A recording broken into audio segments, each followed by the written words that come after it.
बंदर के हाथ में आप बंदूक थमा दें, अगर पहुंच जाए बंदर के हाथ में तो क्या कर सकता है, क्या तबाही मचा सकता है। वो सिर्फ भारत का कंसर्न नहीं, वो दुनिया भर का कंसर्न है। अब बंदर तो ना कहे ना आप हम लोगों को। यहाँ पर अमेरिका में कहते हैं कि अब जो आईटी इंडस्ट्री है यूएस में, नियरली 25 to 30% और इंडियन ओरिजिन इंजीनियर्स। खातून से पूछ रहे थे तो आपको कोहली पसंद है, तो उसने कहा कोहली तो ठीक है लेकिन मुझे विराट पसंद है।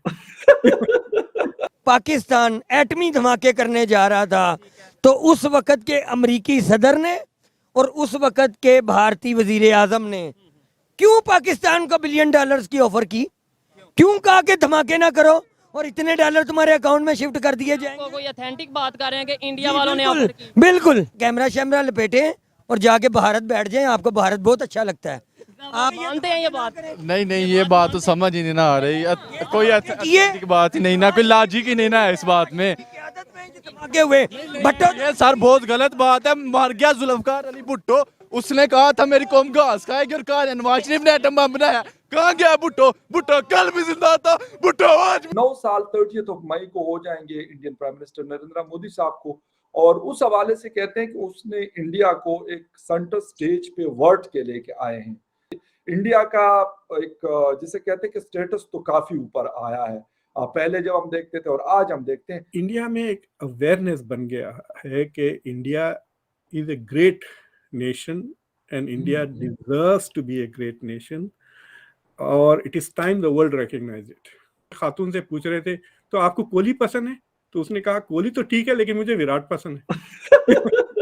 इंडिया का जो जीडीपी है अब close to around 3.7 and 4 trillion के बीच में, लेकिन India is going to cross 1 trillion in trade, यानी 25% of the GDP is coming from trade, which is very very good.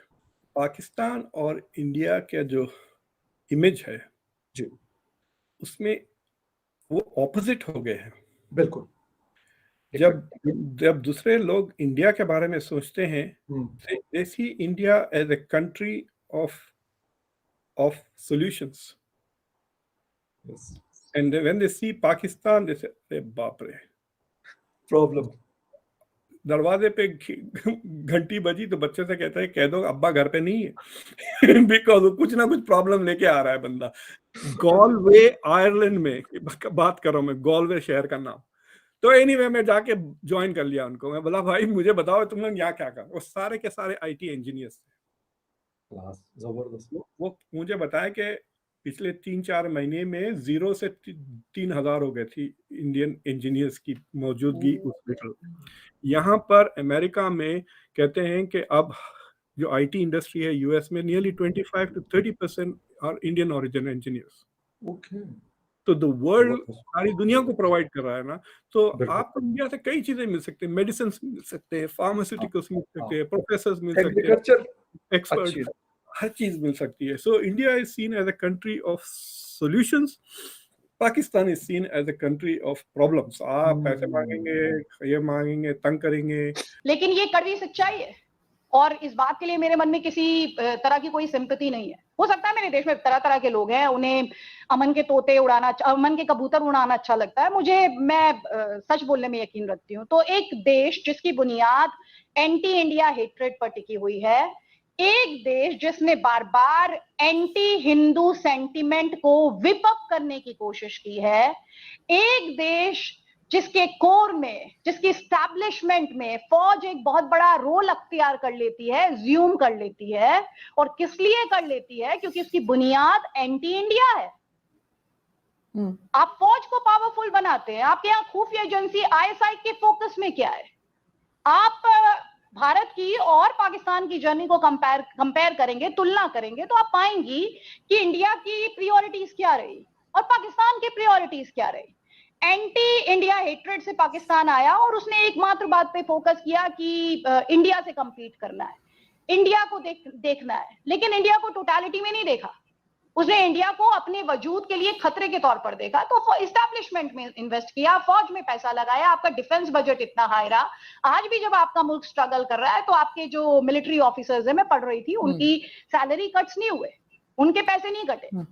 तो आपने कहाँ फोकस किया? आपने डिफेंस को पावरफुल बनाया, आपने अपनी फौज को पावरफुल बनाने पे फोकस किया, आपने टेररिस्ट ग्रुप्स, क्योंकि आप एंटी इंडिया हेट्रेड पर बेस्ड थे, तो आपने जो टेररिस्ट ग्रुप्स थे जो इंडिया को डिस्टेबलाइज करें, जो कश्मीर में खून खराबा करें, जो कश्मीर में टेररिज्म को बढ़ावा दें, उस फैक्ट्री को लगाया, आतंकी फैक्ट्री को आपने लगाया।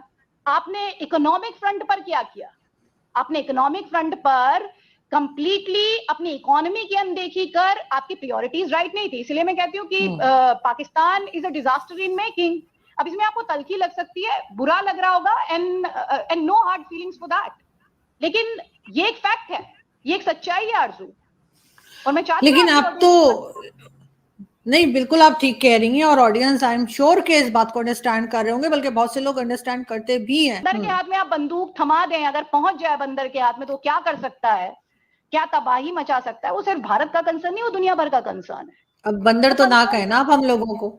नहीं आपको बंदर नहीं, ये कहावत है, हमारे यहाँ कहा जाता है कि, इसलिए मैंने कहा हमारे यहाँ कहा जाता नहीं, आपने कहा हमारे यहाँ भी कहते हैं, तो मैंने कहा कि बंदर के हाथ में बंदूक दे देना। तो हमारे यहाँ बंदर के हाथ में अदरक बोलते हैं। तो उसको कहते हैं बंदर के जाने अदरक का स्वाद। हाँ। तो वही बात है, वो अलग कहावत हुई, लेकिन बंदर के हाथ में बंदूक ना थमा दे आप, कि वो पूरा तबाही लाएगा ना बंदर, तो अगर आप उसको दे दे।